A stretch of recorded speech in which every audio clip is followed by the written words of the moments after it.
আলেমদেরকে চেনার একটা ছোট্ট মিটার হচ্ছে যে তিনি আল্লাহওয়ালা কিনা। হ্যাঁ, দেখবেন তার মধ্যে ভদ্রতা আছে কিনা, নম্রতা আছে কিনা, সহনশীলতা আছে কিনা, মানুষের প্রতি প্রেম, ভালোবাসা, মহব্বত, সৃষ্টির প্রতি মহব্বত, এগুলো আছে কিনা, নাকি দৈরালাও ফাইরালাও মাইরালাও এগুলা। হ্যাঁ, প্রেম, মহব্বত, নম্রতা, ভদ্রতা, এগুলো হচ্ছে আল্লাহওয়ালা আলেমের একটা মৌলিক বৈশিষ্ট্য। আপনি যদি বলেন হুজুর এটা আপনার কথা, আমার কথা না, এটা আল্লাহর কোরআনের কথা।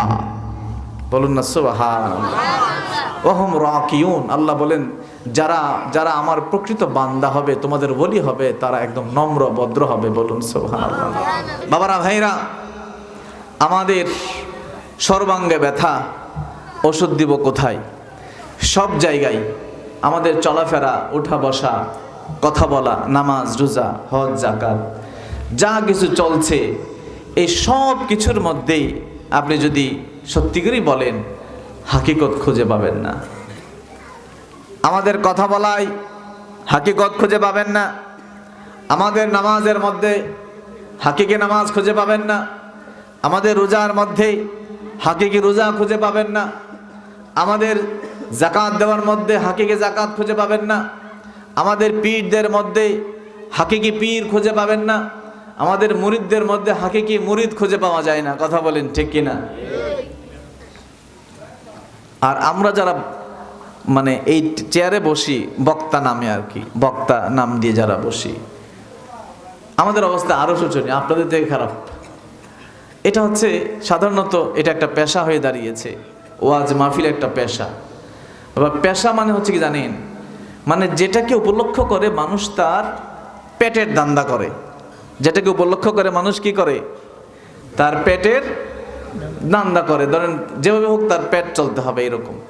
একজন আল্লাহর প্রতি আহ্বানকারী, আমার রসুলের প্রতি, সুন্নাহর প্রতি আহ্বানকারী, যদি তার এই আহ্বানের মাধ্যমে পেটের চিন্তা করে, ওই আহ্বানটা না আল্লাহর পর্যন্ত পৌঁছায়, না ওই আহ্বানটা আপনার হৃদয় পর্যন্ত পৌঁছায়, ওইটা দিয়ে কিছুই হবে না, কোনো পরিবর্তন আসবে না মানুষের মধ্যে। কারণ তার উদ্দেশ্যই ঠিক নাই। তার উদ্দেশ্য হলো যে ওয়াজ করতেছি, হাদিয়া, ওয়াজের পরে একটা বড় মোটা অঙ্কের একটা হাদিয়া দিবে। এই মোটা অঙ্কের হাদিয়াটা কম হইলে আবার মাহফিল কমিটির সাথে মোটামুটি মন কষাকষি হয়, তার মানে ইয়ে হয়ে যায়, সম্পর্ক নষ্ট হয়ে যায়।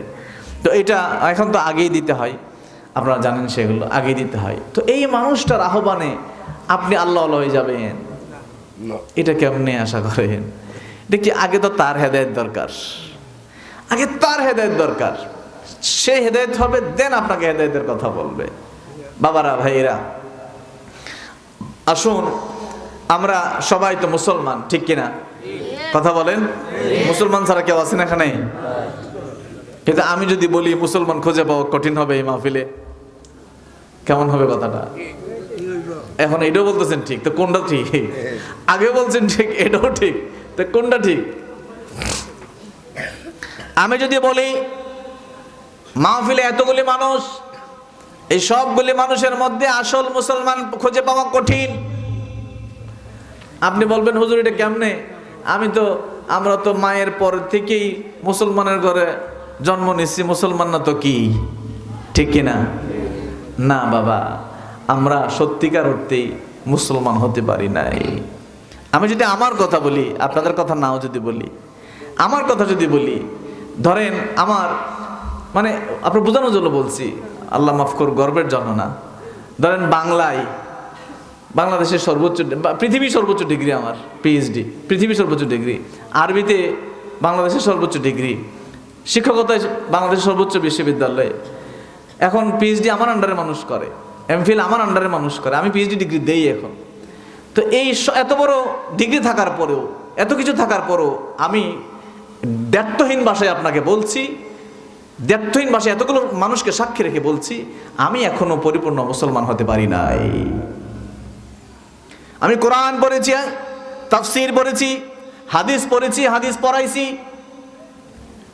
একটা আলেম কামিল মাদ্রাসায়, বাংলাদেশের বিখ্যাত কামিল মাদ্রাসায় হাদিস পড়াইছি। বাবারা, ভাইয়েরা, তাফসীর পড়াইছি, হাদিস পড়াইছি। তারপরেও আমি বলছি, মাইকে বলছি, আমি এখনো পরিপূর্ণ মুসলমান হতে পারি নাই। এত ডিগ্রি থাকার পরেও। বাবারা ভাইরা, তো এটা কেমনে হইল? মুসলমান কারে কোথাইলে? মুসলমান কোন জিনিসে বলে? বাবা নতুন করে জানার দরকার আছে না নাই? এত বড় কথা হুজুর কি বলেন? মায়ের জন্মের পর থেকে, মায়ের গর্ভের থেকে বের হওয়ার পর থেকেই তো আমরা জানি আমরা মুসলমান, কিন্তু আপনি কি বলতেছেন? না বাবা, আমরা আসলে সবাই মুসলমান হতে পারি নাই। এখন আসুন, এই মাইকের আওয়াজ যতদূর যাচ্ছে, আসুন মুসলমান কারে কয়? আমি মুসলমানের কথা বলছি, সংজ্ঞা দিচ্ছি, দেখেন আপনি তার মধ্যে পড়েন কিনা, আপনি তার মধ্যে পড়েন কিনা। এই জন্য বলছি, এমন যেন না হয় আজরাইল আসার পরে, রূহ কবজ করার পরে আপনি জানলেন যে আপনি মুসলমান হয়ে আসেন নাই দুনিয়া থেকে, তখন ফিরে আসার সুযোগ আছে? নিয়ে আর সুযোগ দিবিনি। তো এই জন্য আমি আপনাদের পায়ে ধরে বলছি, আসুন মুসলমান কারে কো জানি। আমার আল্লাহ বলেন, ইয়া আইয়ুহাল্লাযীনা আমানুত্তাকুল্লাহা হাক্কা তুকাতিহি ওয়া লা তামুতুন্না ইল্লা ওয়া আনতুম মুসলিমুন। আল্লাহু আকবার। হে ঈমানদারেরা, হে ঈমানদারেরা, যারা ঈমানদার, আল্লাহ আমরা তো ঈমানদার, আল্লাহ বললেন তাহলে তোমরা বসো। আল্লাহ আমরা ঈমানদার, তাহলে তোমাদের জন্য এই কথা। ঈমানদার ছাড়া যারা, তারা বের হয়ে যাও। ঈমানদার নাই যারা, ঈমানদার ছাড়া যারা, ঈমান নাই যাদের, যারা আমি আল্লাহর প্রতি বিশ্বাস করে বসো, আখিরাতের প্রতি বিশ্বাস বসো, কোরআনের প্রতি বিশ্বাস বসো, আমার হাবিবের প্রতি বিশ্বাস বসো, কিয়ামতের মাঠে উঠাবো বিশ্বাস করেছো, নবী রাসূলদের প্রতি বিশ্বাস, ফেরেশতাদের প্রতি বিশ্বাস। কাদের আছে বলে? আল্লাহ আমাদের আছে, ঠিক আছে বসো, বাকি কথা তোমাদের জন্য। আল্লাহ বাকিরা কি করবে? যারা ঈমান আনে নাই, আল্লাহ বললেন তারা বাদ। আমরা ঈমান আনছিনি, আনছিনি, বিশ্বাস করছিনি, আমরা ঈমানদার, তাহলে বাকি কথা এখন আমাদের জন্য। আল্লাহ বললেন কি, ইয়া আইয়ুহাল্লাযীনা আমানুত্তাকুল্লাহা হাক্কা তুকাতিহি। হে ঈমানদারেরা, তোমরা মুত্তাকি হওয়ার মতো মুত্তাকি হও, মুত্তাকি হওয়ার মতো মুত্তাকি হও। প্রশ্ন হচ্ছে, ঈমানদারদেরকে আল্লাহ বলছেন মুত্তাকি হইতে। এখন আপনাদের কাছে আমার প্রশ্ন, বানেশ্বরের বাসীরা, আমার ভাইয়েরা, বাবারা, বোনেরা, আল্লাহ বলছেন মুত্তাকি হইতে। আপনার কাছে আমার প্রশ্ন, মুত্তাকি কেমনে হইলে তারে মুত্তাকি বলে? কি হইলে তারে মুত্তাকি বলে? আমি আপনাকে বললাম যে ভাই, পানেশ্বর বাজার থেকে ইলিশ মাছ নিয়ে আসো। আপনি বাজারে গেলেন, বাজারে গিয়া ঘুরে টুরে আইলেন, আইসা বলতেন হুজুর আমি তো একটা কথা ভুলে গেছি। কি? আমি তো ইলিশ মাছ চিনি না, এটা কি? বাজারে পাঠাইলাম লবণ নিয়ে আসো, কিন্তু আপনি লবণ কি জিনিস চিনেন না।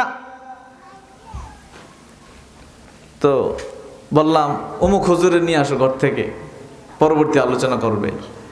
আপনি ওই হুজুরে চিনেন না, আনতে পারবেন নি। অর্থাৎ আপনি জিনিসটা না চিনলে, না জানলে এটা করতে পারবেন? আল্লাহ বলছেন মুত্তাকি হও। এই ঈমানদারেরা, বিশ্বাস করলে ঈমান আনার পরেই থেমে থাকা যাবে না, মুত্তাকি হওয়া লাগবে। হওয়ার মতো মুত্তাকি, হওয়ার মতো মুত্তাকি, সাধারণ মুত্তাকি না, হাক্কা তুকাতিহি, সর্বোচ্চ লেভেলের তাকওয়াবান। প্রশ্ন এখন, বানেশ্বরবাসীরা সারা জীবন সবসময় তো আপনারা ইশকে রাসূলের কথা বলেন, ভালো কথা। এই ইশকে রাসূলের মধ্যে তাকওয়ার কথা আছে কিনা? ইশকে রাসূলের মধ্যে আমার হাবিবের প্রতি দেওয়ানা আছে কিনা? আসুন দেখুন। প্রশ্ন হচ্ছে এখন, তাকওয়া, মুত্তাকি কি হইলে মুত্তাকি হয়?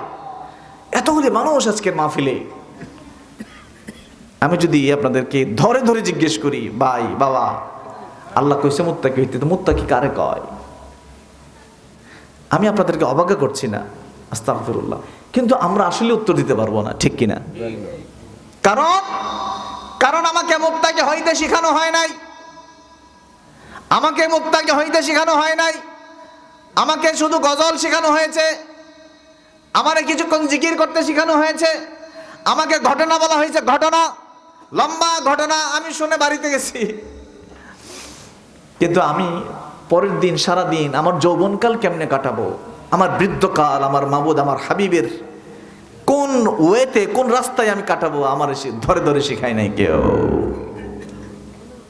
মুত্তাকি কারে বলে? বাবা লম্বা কথা, মুত্তাকির ব্যাখ্যা অনেক লম্বা। আমি ছোট্ট করে যদি এক লাইনে বলি, মুত্তাকি হচ্ছে আল্লাহর, মুত্তাকি শব্দটা আল ওয়াকিউ থেকে, আরবি আল ওয়াকিউ। আল ওয়াকিউ শব্দের অর্থ হচ্ছে কোনো কিছু ছেড়ে দেওয়া, ফেলে দেওয়া, কোনো কিছু থেকে বেঁচে থাকা। ধরুন এখানে একটা আগুন লাগছে, এই আগুনটা থেকে আমি নিরাপদ দূরে থাকা, এই যে দূরে থাকলাম এটাকে বলে তাকওয়া। বলুন সুবহানাল্লাহ। তো যে দূরে থাকলো, নিজের হেফাজত করলো, তাকে বলে মুত্তাকি। তারে কি বলে? তাহলে এটার সাথে মুত্তাকির সংজ্ঞার মিল কোথায়? মুত্তাকি বলা হয় ওই ব্যক্তিকে যেই ব্যক্তি আল্লাহর অপছন্দ থেকে দূরে থাকে, আল্লাহর সমস্ত অপছন্দ থেকে যেই বান্দা নিজেকে হেফাজত করে, নিজেকে দূরে রাখে, তারে বলে মুত্তাকি। বলুন সুবহানাল্লাহ।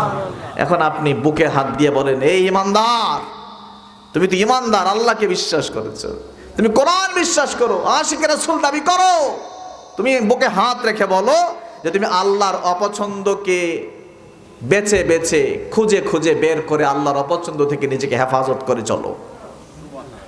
দেখো কোন ব্যক্তি আছে, আরে আমার হাত তুলে দেখাও। আমরা নামাজে হয়েছি, মুত্তাকি হয় নাই, মুসলমান হয় নাই। হুজুর কেমনে আমার আলোচনায় আসবে? আমরা রোজাদার হয়েছি, মুসলমান হতে পারে নাই, মুত্তাকি হতে পারে নাই, কিন্তু রোজাদার ঠিকই হয়েছি। আমরা ওয়াজি বক্তা হয়েছি, কিন্তু মুসলমান হতে পারে নাই, মুত্তাকি হতে পারে নাই। আমরা ঘরে ঘরে পীর হয়েছি, কিন্তু মুসলমান পীর হতে পারে নাই, মুত্তাকি পীর হতে পারে নাই। আমরা গ্রামে বিশিষ্ট জন হয়েছি, কিন্তু মুসলমান হতে পারি নাই। কথা বলেন ঠিক কিনা? একজন আলেম, একজন পীর, একজন বিশিষ্ট জন এমন চরিত্রের হবে, সাধারণ মানুষ যাকে দেখলে মন ভালো হয়ে যাবে, সাধারণ মানুষ যাকে দেখলে মন নরম হয়ে যাবে, তার সবকিছু মিলিয়ে একটা প্যাকেজ থাকবে তার আল্লাহর প্রিয় বান্দাদের। কথা কোন ঠিক কিনা? বাবা আমি বলেছি আল্লাহর সমস্ত অপছন্দ যে ছেড়ে দেয় তারে বলে মুত্তাকি। তো এটা আমি হইতে পারছিনি না। না দেখুন, আমরা যে জিকির করি লা ইলাহা, লা ইলাহা, কথা বলেন লা ইলাহা, লা ইলাহা ইল্লাল্লাহ, এই জিকির জানেন না এমন কেউ আছেন?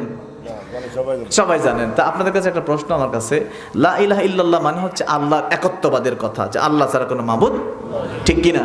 আল্লাহর একত্ববাদের কথা। এই যুবক, যেই জিকিরে আল্লাহর একত্ববাদের কথা, শুধু যে আল্লাহ, এই জিকিরে এই কথা, আল্লাহর একত্ববাদের জিকিরে শুরুতে আসছে কি লা। লা মানে, লা মানে নাই, লা মানে কি? নাই।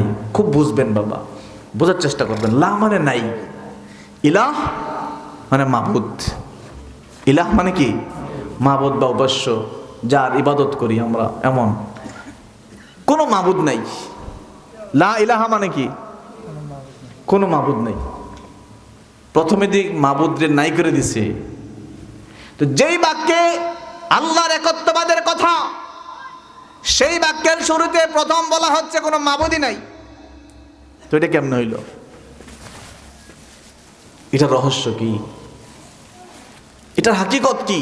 যেই বাক্যে আল্লাহর একত্ববাদের কথা বলবে, শুধু আল্লাহ, কিন্তু সেই বাক্যটা শুরু হয়েছে নাই দিয়ে, যে আল্লাহ কোনো মাবুদই নাই। এটার হাকিকত কোথায়? এটার হাকিকত কোথায়? বাবারা, ভাইরা, আমরা সমাজে চলতে গেলে